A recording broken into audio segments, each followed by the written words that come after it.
Let's go directly to our meteorologist, Mike Masco, who is standing by with the latest.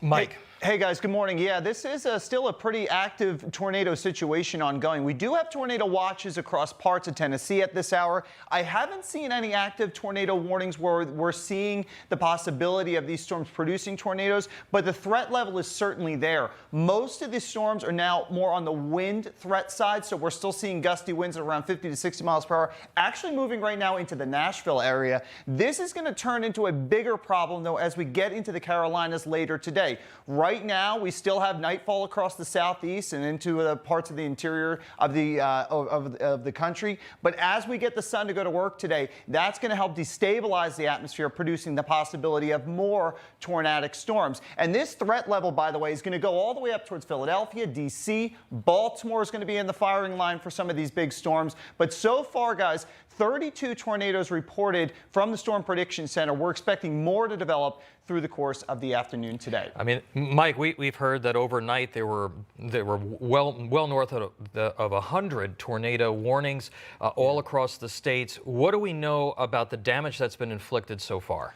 Right. I mean, here's the problem with this, is this was an event that hit at night, so it's really tough to see these storms. And typically we see death tolls a bit higher when we have these nighttime events because it's tough to see these storms. We issue these tornado warnings, and sometimes people really don't take action because you cannot see it outside. The issue, again, with these storms is they're going to continue to move in to a destabilized atmosphere. We have dynamics in play right now. The atmosphere right now is churned up, and this is one of those seasonal events where we have upper level jet stream energy that's going to allow these storms to develop very quickly. That's another thing. This storms may pop in about 5 minutes and move at 50 miles per hour. So that gives you little time to seek shelter. That's right. Now, so do you think that is this something that's unusual for this time of year?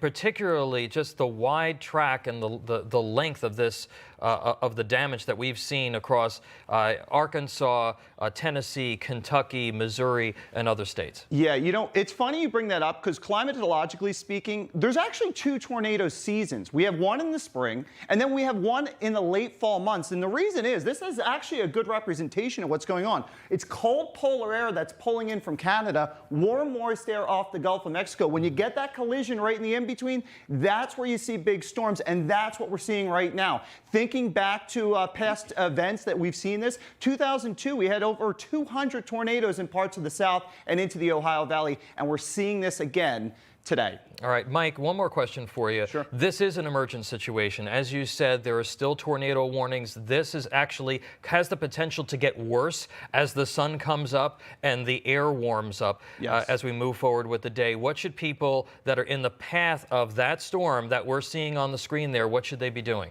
Yeah, I mean, right now, this is all about preparing. It's the Carolinas right now, Atlanta, Georgia. If you're in Atlanta, Georgia, this is one of those days to make sure you have your tornado precautions ready and to be close to local media. If we issue those warnings, they're going to go right to your cell phone and just have an action plan. But it's Atlanta, Georgia I'm concerned with, Raleigh I'm concerned with, and even as far north as New York City. Shockingly, today in New York City, it's going to hit 65 degrees. That is enough juice in the atmosphere to produce possibly a severe weather event here as far north as New York City. It's pretty wild this time of the year. All right, thank you. Meteorologist Mike Masco. We're going to be checking back in with you throughout the show for updates. Thank you so much. Sure. Hey, I'm Rob Finnerty. Thanks for watching. If you enjoyed this video, please join the conversation in the comments below. Don't forget to subscribe, too. Hit the bell icon to be alerted to breaking news. And remember, there's a whole lot more on Newsmax TV, America's fastest growing cable news network. Newsmax TV, we're real news for real people.